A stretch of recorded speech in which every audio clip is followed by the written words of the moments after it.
Welcome back, everybody. My name is Nick. This is Swiftful Thinking. In this series, we are rebuilding popular user interfaces from popular apps. We're going to rebuild them in SwiftUI. Currently, we're working on rebuilding Spotify, and this is the third video to rebuild Spotify. If you missed the first two videos, check them out. They are free in this playlist on YouTube. But this is the third video, and we are wrapping up the home screen now. We're going to look at a little bit of animations to make sure that we are really polishing and finessing some of the user interface.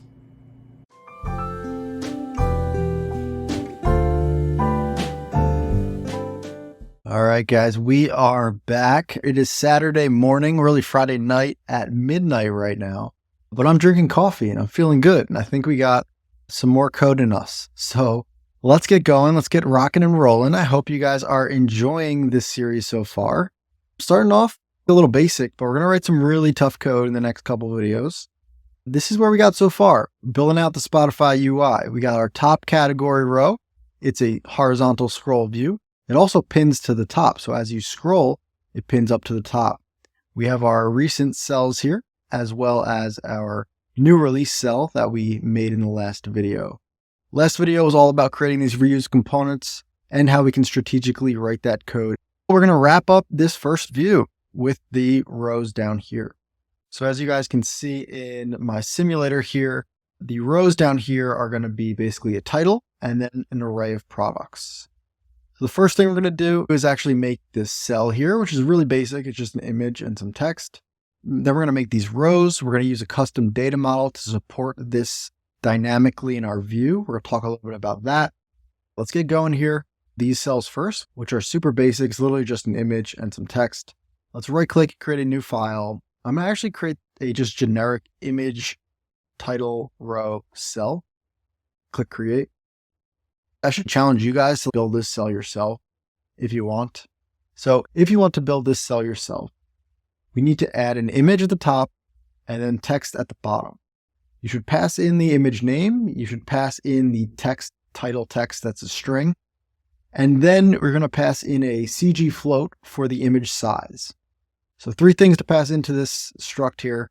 Put them in a VStack. VStack spacing is 8 and see how you do.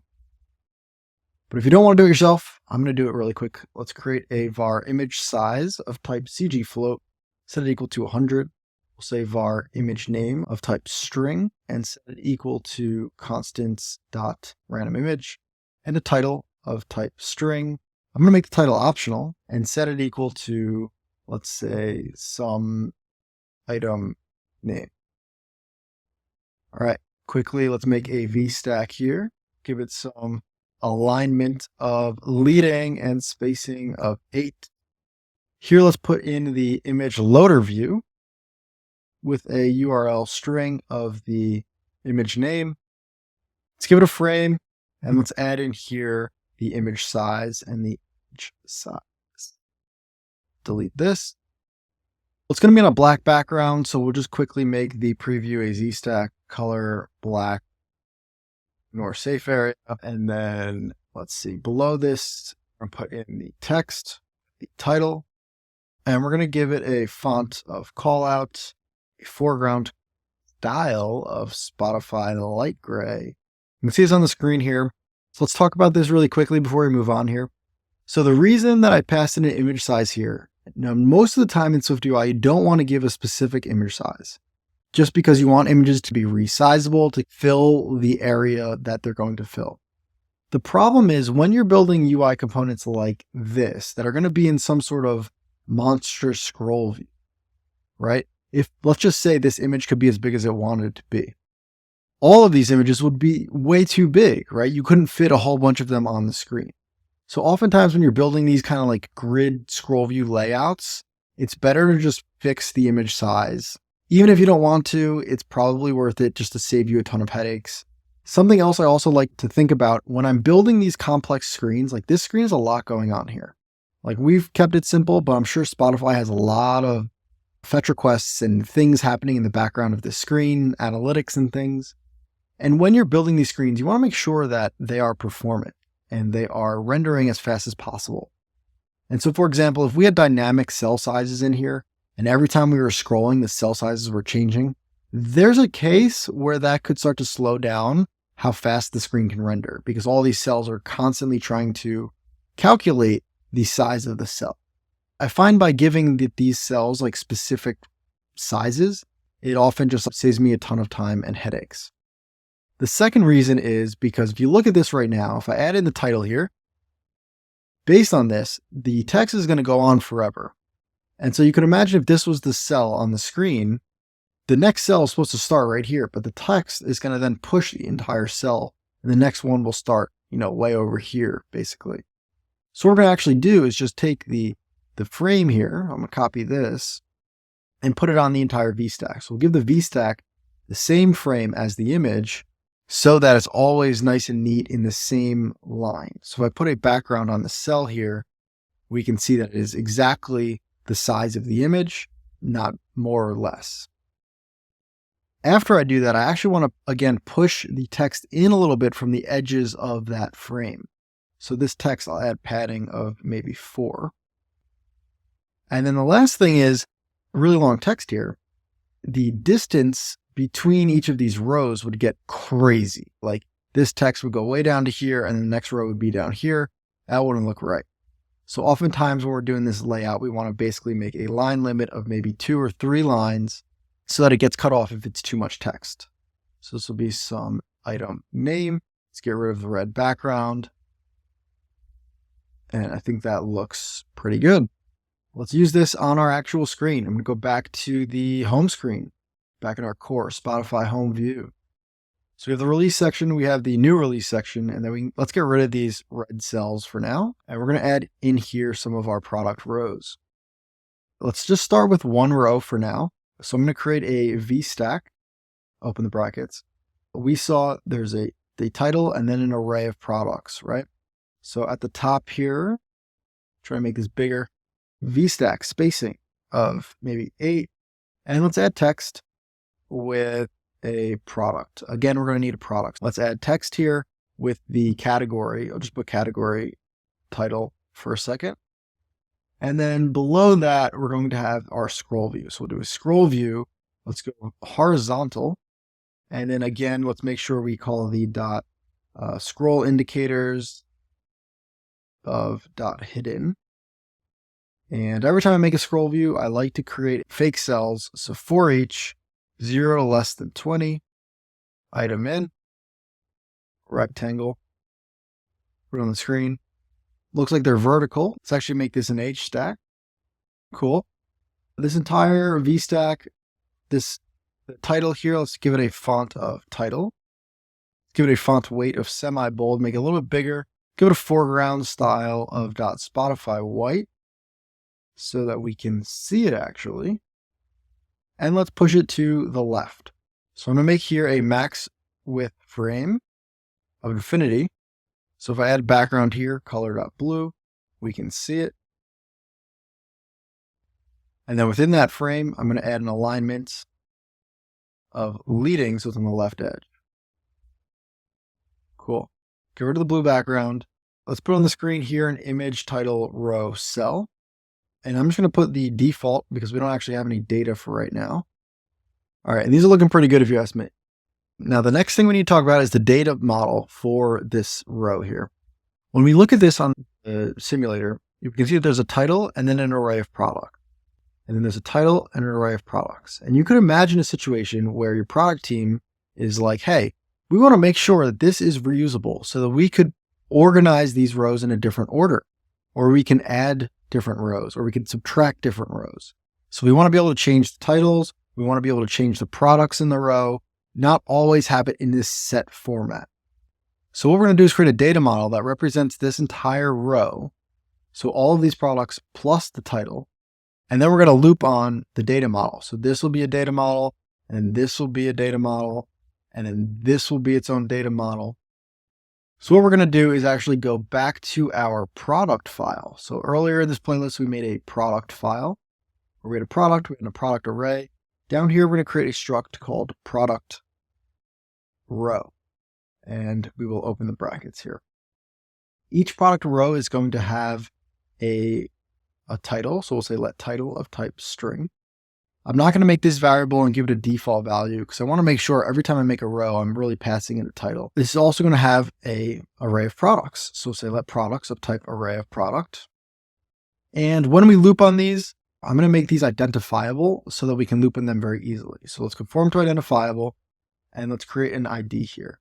Now this ID doesn't matter as long as they're all different. So I'm just going to use a uuid.string.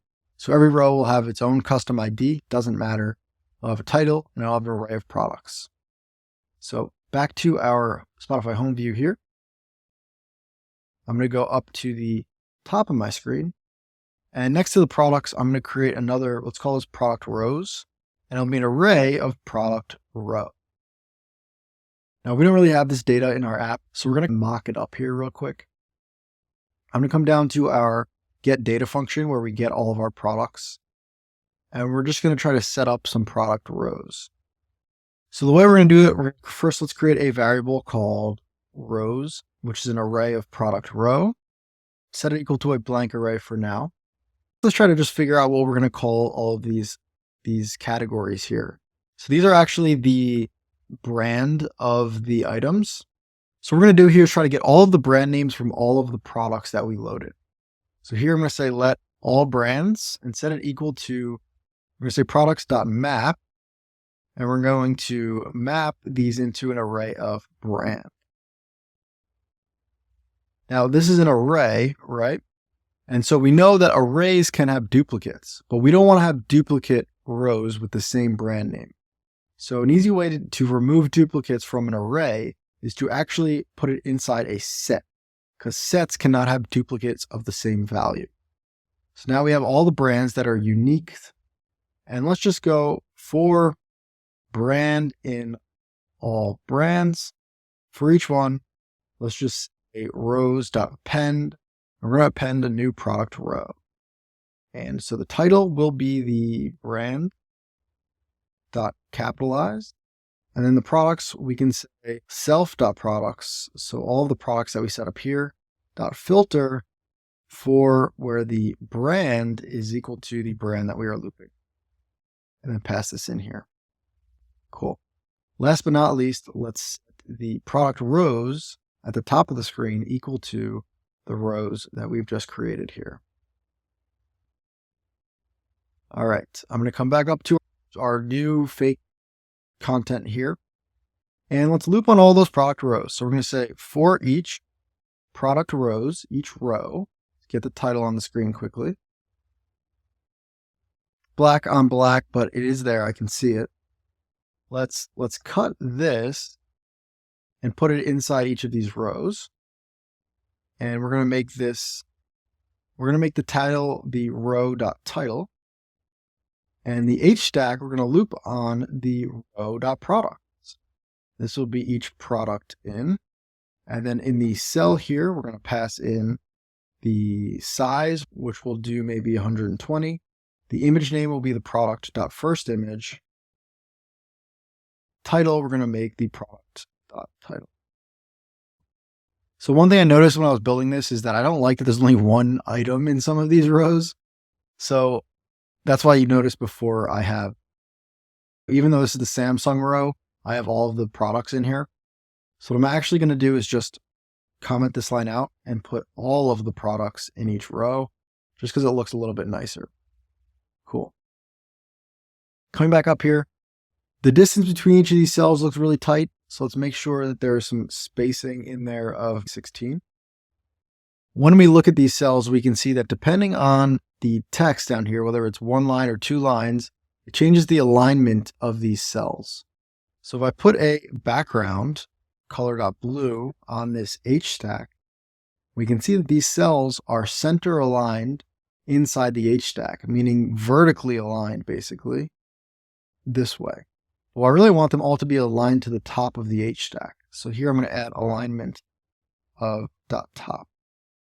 A couple more things before we wrap up here. Firstly, I'm noticing, which when I scroll here, these are getting cut off right here, and they're not going to the edge of the device. And that's because there must be some padding outside. So I can see padding here. So if I put on a background of color.red, I can see that these don't actually go to the edge of the device. And while that looks fine, and it's not super professional, and as a good developer, I want people to pay me for the highest quality of work. So let's change out that padding here. So instead of adding the padding outside the parent VStack, I'm going to delete it. Everything's pushing out to the edge of the frame. Let's add the padding directly on the recent section. Let's add another padding on the new release section. Let's come down to our text here. So the text, the title can have the padding. This has the padding, but now we need the padding on these cells as well. And so what I'm going to do is put it inside the scroll view. So the scroll view will actually go to the edge of the screen. So again, if I cut this background of red, I'm going to put it on the entire scroll view here. And then I'm going to put another background on the H stack. And here, we'll make this one blue. So you can see here, it's the same distance now. But if I put padding here, let's go horizontal. Let's put the horizontal of 16 here. I can see that the scroll view is now going all the way to the edge, this red area, but the actual cells are starting here. So now it's going to really actually scroll all the way through the edge of the device, and that's going to look much nicer. All right, I'm going to cut this section here, this for each. I'm going to come down to the bottom of my screen, and I'm just going to make a private variable called list rows of type some view.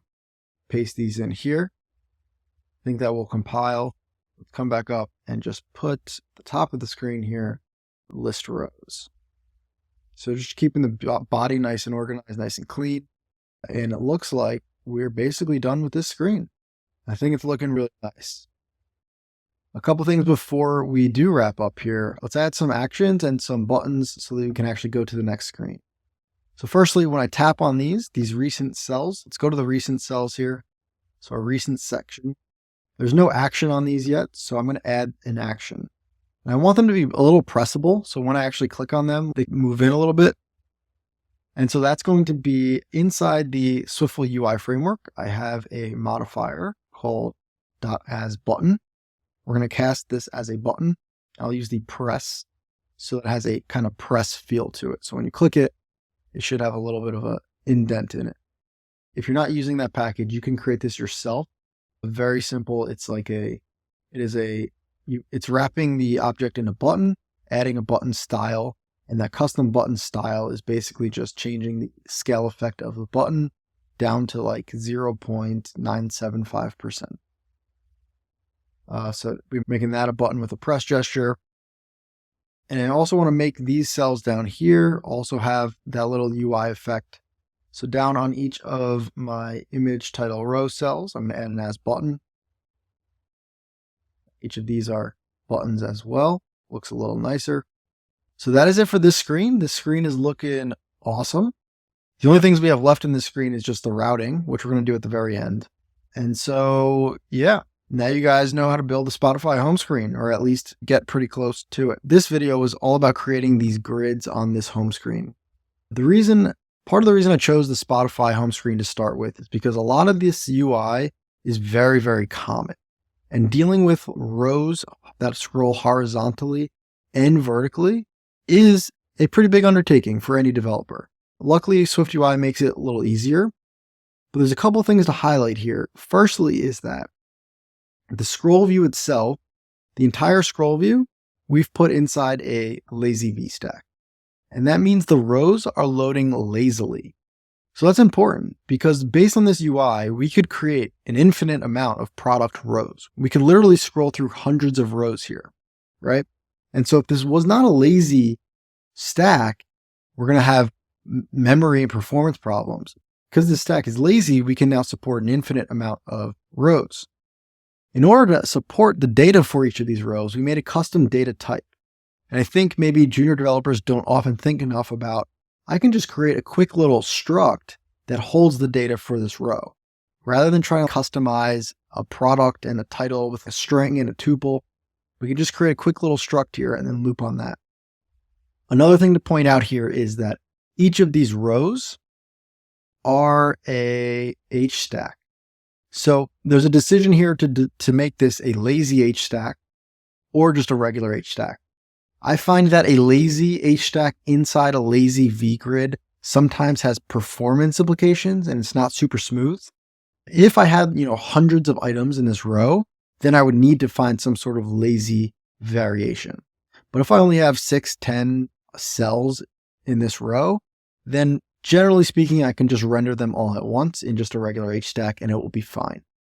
A lot of apps, I think Spotify included, when you have this kind of UI, will basically just limit the amount of cells in each row. So you might have this row and just have like 6 or 8 cells. And then at the very end of the row, it just says click here for more or something like that. That's just one idea. The last thing to point out here is when we're creating these rows, it's often easier to create a fixed size for the width or the images in the rows. Generally, when you're building UI, you don't want to fix any sizes. Even if this was my app, maybe I would have some sort of ternary operator here for like, if this is iPad, make this 300. If it is iPhone, make it 140 or something like that. But having a fixed size definitely helps when we're creating these complex scrolling grid layout. I hope you guys are excited still. The next video is going to jump into the next screen in Spotify, which is if we click on one of these, we open up this details view here. In this details view, I love this details view because we're going to do a lot of work with the stretchy header at the top and getting the navigation bar to come in exactly as we want. We're going to work with a little bit of animation, as well as make a couple more reusable cells and components and things like that. Thank you all for watching. As always, my name is Nick. This is Swiftful Thinking, and I'll see you in the next video.